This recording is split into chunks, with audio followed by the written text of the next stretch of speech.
So basically, today I am going to show a demo of Dynamic 365 Architect. So basically, course is about your D365 as a technical part. It will be regarding the how we do the programming in that, how we create any modules. So today, going with the demo, last time I showed you demo of Conceptual Architect of D365. So everyone got through that basically demo, and I showed you that how we can create that is the architect of D365 finance and operation. So it is basically an application that is a ERP base which is managed by Microsoft. It is basically deployed on Azure, and you can production environment is managed by Microsoft, and it can also be on premises and managed by your internal team on physical data. So this is was the architect which I last time showed you how this it is basically created, how internal architect is defined. That is the client side where you can access your D365 finance and operation either through mobile application or Office 365 or point of sale, that is retail on the like retail management, and through the web browser. Then there was an application layer which was with the independent software vendor solutions, which can be defined with retail, finance, SCM. It depends on which sector you are working. They have an application layer according to that.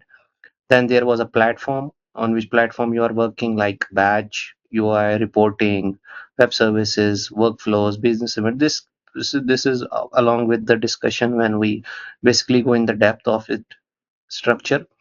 It's on the application layer, which layer you are working. Then it's on which deployment you are doing. It's a cloud deployment or on-premise deployment. So platform was basically discussed on Azure, normally which we are on the D365. Previously, it was on premises like AX versions, that is 2009, 2012. That was Apexta. That was basically on premises. Then it came D365, that is one was 2016, and it's now on the Azure part. And the data which is integrated, where you are getting data to the D365, you are using SQL Azure, and on premises you are using SQL Server. And identity is like you have to create a user. He should have access to the environment. How he is defined to the user, how he has access to the environment. So it's basically through the Azure Active Directory, through the SQL Azure, and also we have a SQL Server. Obviously, it has Azure Active Directory through Semper. So this was defined like identity layer, which is basically this layer. This I mentioned that it is a foundation of your conceptual architect. It basically manages your authentication and identity aspect of your overall architect, which I mentioned already. You are using Azure Active Directory for multi-tenant cloud-based directory and identity management. Also, Azure Active Directory is provided as a part of subscription. Also, we have data layer. Data layer hosts the database to core configuration and transaction data. So data layer cloud deployment scenario, it is hosted on SQL Azure. Also, we have on-premises deployment. That data layer consists of SQL Server. Okay. So this was also platform layer, which I mentioned this one. This is on the which platform it's working. Is it on the Azure or it's on premises? So it is where you are hosting that environment. Then we have application layer, which I mentioned.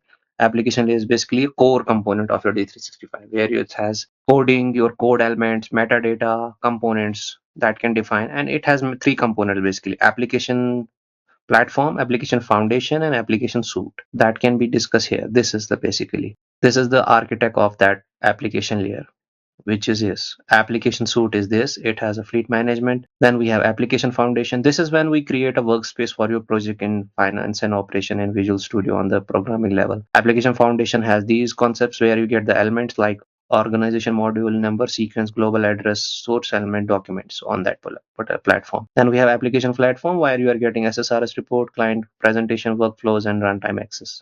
These are the things which can be discussed. This is regarding the how you can access the data to D365 in the server component. This is on the application stack. See, in the server component, you can show that form engine is here. It is getting from the metadata and data access layer.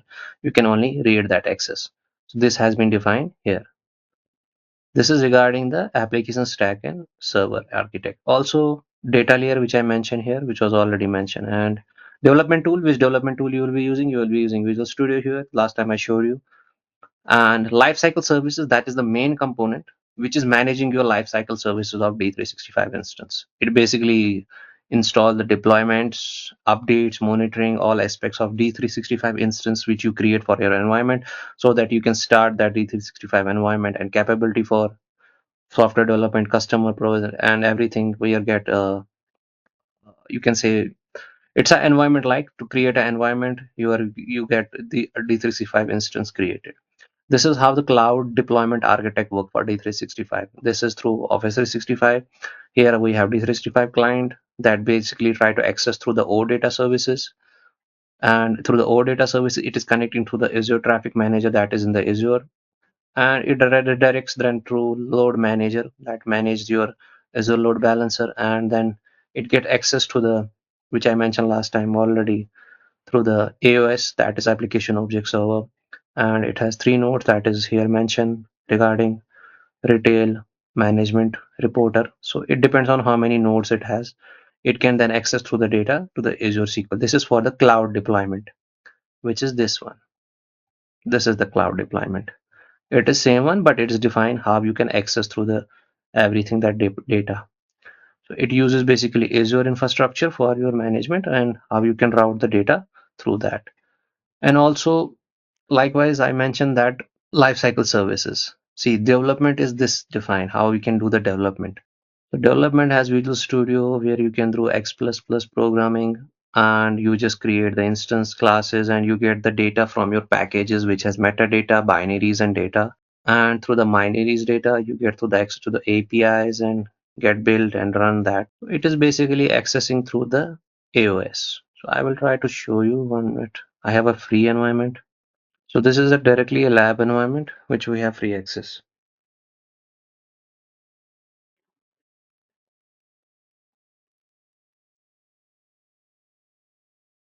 Okay. So anybody can access this environment. I will be providing this password.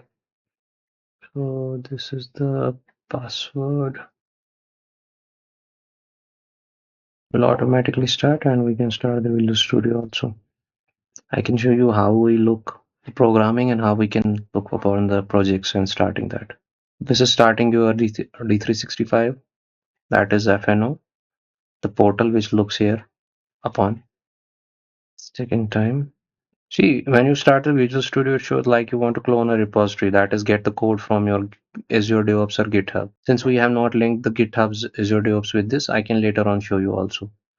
So we will just continue without code. Yeah, this is extension. We have to always see that the extension should be enabled, like D365, since it's already available. Sometimes you have not. You have to manage that install. You have to check whether my D365 extension is installed. So it's already installed. Finance and options. Then you can do the programming in Visual Studio for that. Because initially, when you are using Visual Studio, you might not be having this extension. So then you cannot develop the applications for D365. So you have to check whether this extension is available or not. Since it's already deployed, I can show you like model management here,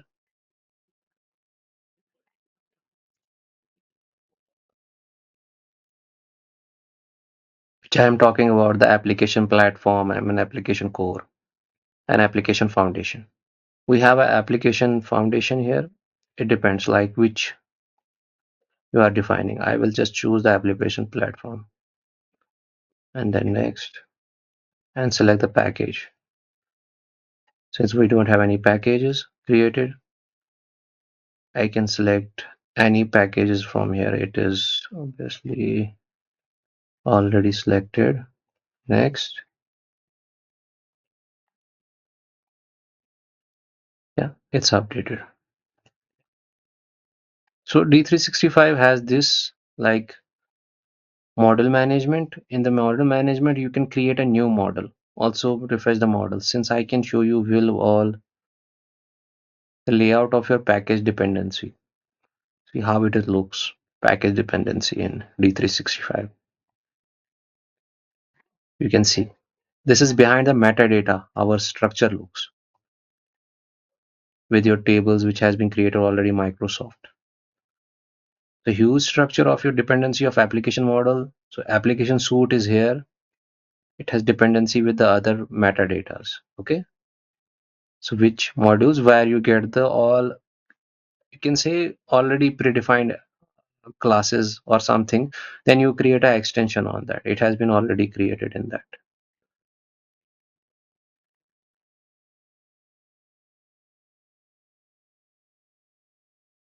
And if I try to create a new model, see, it depends on which layer you want to create. It depends on that. So this is a later on task which we will show you. I will show now AOS, Application Object Server. Where it is? This is Application Explorer. Yeah, this is your Application Explorer. You can see this is the main tree. You can see what are the data types you have here: data models, codings, business reports. So this is all related to your D365. So data types is here defined, which are base enums, base enum extensions. This will be used while you develop any project. Data models, you can see tables are there, table extension, views, data entities, and code. This will be defined the classes, and depending on already classes might be created. So we don't have any classes here. And user interface, that is the action item, more forms, menu items. See, you can see this is related already. This is inherent to this which has been here. 1 minute. I will just log in my Dynamic 365 first of all to the portal. This is already inbuilt by Microsoft. You don't have to. So only thing is, yeah, if you have to build from scratch, then you have to build new modules, create the new model, which I showed you. You have to create a new model. That is from scratch. You create everything new model. With that, you create a project with forms. These are already action created items. I will show you. It's not showing action right now. Something is the issue with the portal. I don't know. So we will go also reporting, that is SSRS report creating. It will show which reports are. These are the inbuilt already with the Microsoft. So sometimes you have to create a fresh report, then you have to create a report separately here. Not here, that is in the project, that is on the Explorer here. So you will add a new thing, like I am just adding something. 1 minute, I will show how we create a basically from scratch a new project. Let's search for the finance and operation here.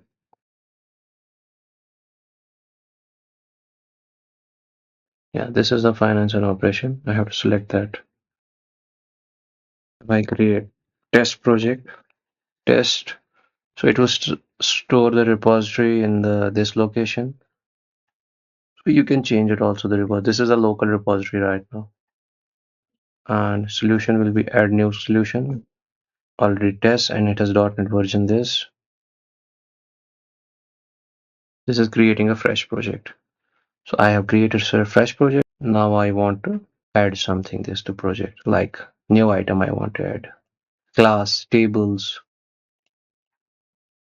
It will show me all to the 365 what items I can add. Either I want to add a class or an interface, depending on your project, what you want.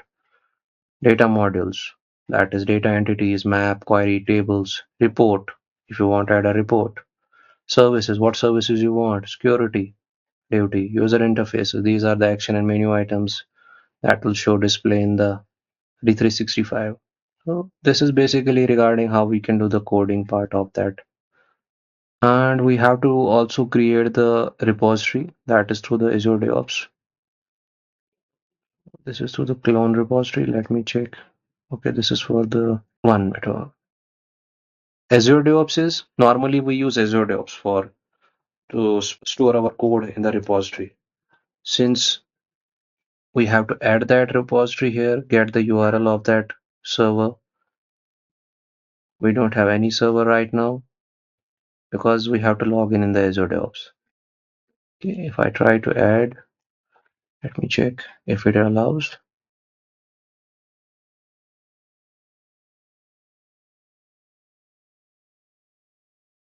So it's all about we will be using X++ coding here. Okay. Can we do this module setup in local? I mean, on which virtual machine or something? Like, Yes, you can do. You should have Visual Studio already installed. You can create your modules. okay. But you have to first of all install the extension. See, I showed you it has already an extension installed. What you have to do, you have to go to extension, manage extension. You will not be having a D365. Then you have to browse here for finance and operation. D365 in modules I'm talking, right? FNO modules. Can those be, configured in local environment? I'm talking about on-premise environment. Likewise, what you mean to on-premises? I'm not able to understand. The lab actually. Yeah, on-premises you can create. See, normally Okay. you can store that code on your local system. See, you have obviously Visual Studio already on your systems installed. So now you want to store the code repository somewhere. So how you can store? That is obviously normally we do today with the DevOps tool. Either you I are getting I got it, but the one I was talking is the portal, the D365 portal, F&O portal or module. this is the yeah, D365 is itself a cloud based. Okay. Yeah, I saw some. On about the on-premises, that is AX. Okay. That So is AX. okay. So AX can be configured in local, is it? Yes, it is on-premises. You have to download that software. See, AX, I will search. AX 2012 was previously. I want to download it. Get it Google. You will get link here. Then you should have a license for that from your company. See, I will download AX 2013, Art 3. There were many versions of this. Okay. So Okay. this is a locally downloaded software. This is on-premises, obviously. Okay. Called Apexta. Apexta. That is on-premise. AX 2012 was previous one. Then we had AX 2009 Okay. also. Some of the companies are still using AX. We have many companies, we have many customers who are using AX. Okay. Got it. Got it. So So it this. is a basically a on-premises. But main thing is that Microsoft has ended some of the AX, like AX 2009. See, you can see the end support for Microsoft 2009 was extended 2022. So if some issue comes on that end, they have to fix their own. So Microsoft will not provide any support from them. Likewise, if they face issue in 2009. So it is basically getting depleted version. Likewise, I checked the 2012 it is. It's on premises. Apexta. This is a basically D365, but it is the same thing. See, you can see Microsoft, likewise, it's same thing like Excel or Office 365 you have right now. Same thing is for this ERP. So right now we are using D365. D365 is cloud based. You are getting a URL from your company, you log in that, you have already created. Then we have Lifecycle services that creates your D365 instance. I can show you Lifecycle, but I will not be having access. So your company will create that access to your Lifecycle services, and that will be managed by your administrator. Okay. See, it's blocked here. I'm not able to access right now. It will be lifecycleservices.dynamics.com. You can go through that. See, I can show you why it is. It is lifecycle services. Okay. It basically manages your projects, how many projects you are creating, how the instance, cloud hosted environment, virtual machines, how many virtual machines you are running. You can upload deploy the code through that. Asset libraries will be there where you can store the asset of your tenant. Get the update for the customers in that. Event monitoring is there done. Environment monitoring, SQL optimization is done there.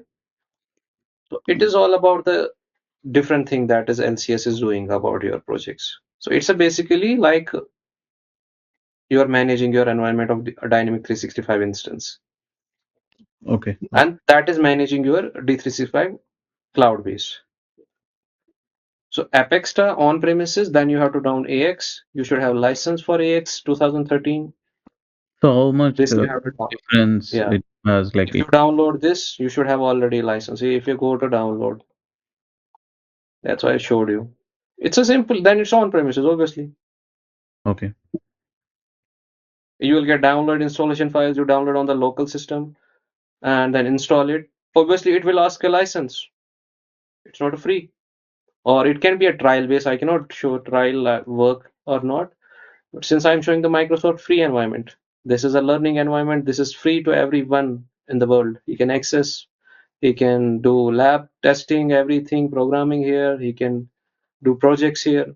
So this is provided. This is D365, and this is all about D365, not about the AX. So AX was previously done. And now some of the companies are doing migration from AX to 2012 to D365. That is how we do that. So some of the projects we have also. So how we can do that? Anybody has work on the DevOps, like Git? See, this is about the DevOps. I should have a server URL. You got my point? Let me check if it allows here.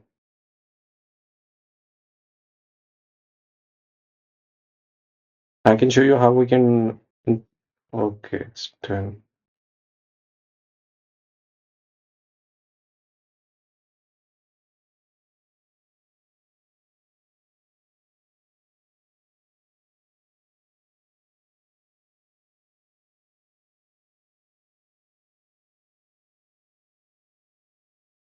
It's trying to access to the DevOps. We have to create a separate account for the DevOps. DevOps your development. It's your DevOps tool where you can store your code repository. Okay, yeah.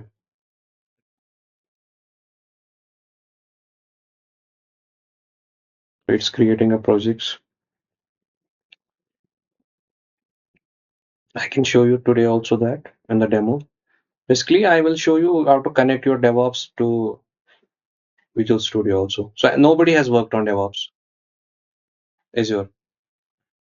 Has anyone? No, Okay. So someone who has worked on .NET, so which DevOps tool they are using, Git or Jenkins or Kubernetes? Yeah, I create the projects first of all. So they are using local repository or they have used any DevOps tool for storing the code repository? We use Git. Okay, you are using it. So this is basically normally, obviously, you are using Visual Studio. That's Microsoft. We normally use as a Azure DevOps, and depends on the projects how you which tool you are using. Since you can create also Git repository tool also. Obviously, I am showing today Azure DevOps. So this is the repository where you will be storing your files, and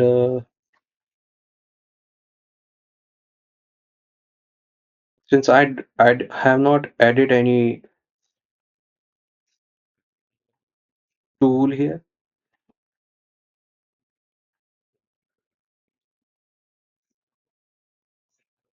TFSC will be used. That is locally for that path. Okay, if I try to add it.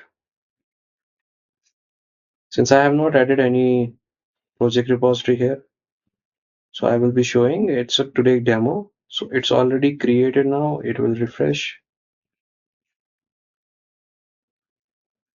See, here it is added now. See, the path is showing now. You have project here, user created test environment and tested. Okay. Then I will clone it with that.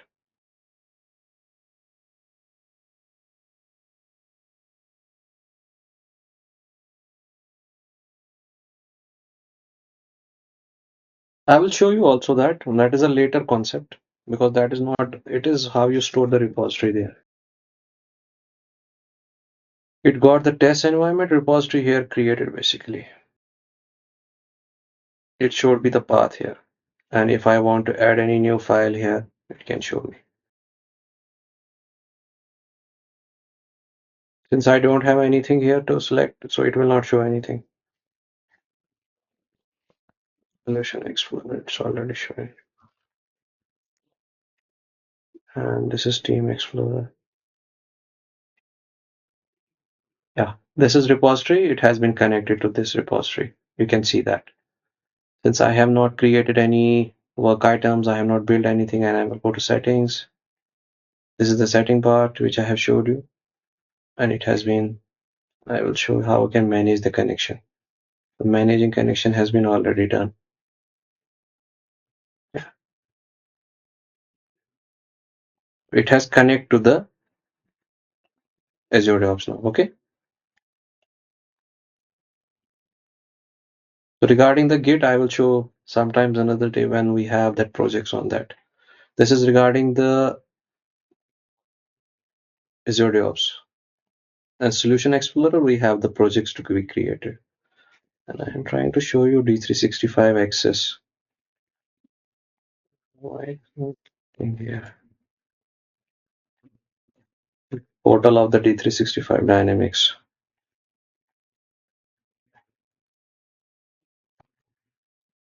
It's not showing you are not having access. I don't know why it is showing when.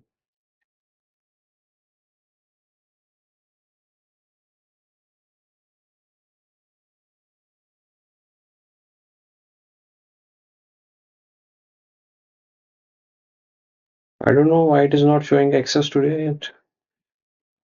It's something issue with the portal. And this will be also discussed on the Azure DevOps, how we create the pipelines here. That's for running your code repository, and then we have to deploy in the Lifecycle LCS. So this is through the Azure DevOps Git, and depending on the GitHub also. We will be doing through that Azure DevOps Git. Okay. Yeah. I'm stop sharing my screen. Yeah, this was about the demo. Anybody have any questions? We'll be doing everything, reporting, data management, that is to the framework, how we import, export, create the data entity, and get data integrated with third-party applications. So anybody has any questions? Will there be any functional coverage, like it's only technical? This was the demo only, and we will be starting the course, I think next week, most probably, or this week. Let us see how it goes, and we will be having a starting from the scratch. What is Dynamic 365 ERP? What are the modules in that? And what are the components of the application explorer? Is that through the architect, then go slowly by every component of that architect. And we'll be discussing on the modules, application platform, suite, foundation, and what can be defined at application object tree, packages, metadatas. Then we will starting on the coding part also. In the coding part, we will do which classes create, how to create the classes, get predefined items from the predefined Microsoft classes. What is COC, that is chain of command, there is there event handling, everything we will go through that by slowly, and we will just also go through the power apps also later on. Okay, then I'm just ending. So have a great day. Bye. Thanks everyone. Thanks for the journey call. Thank you very much.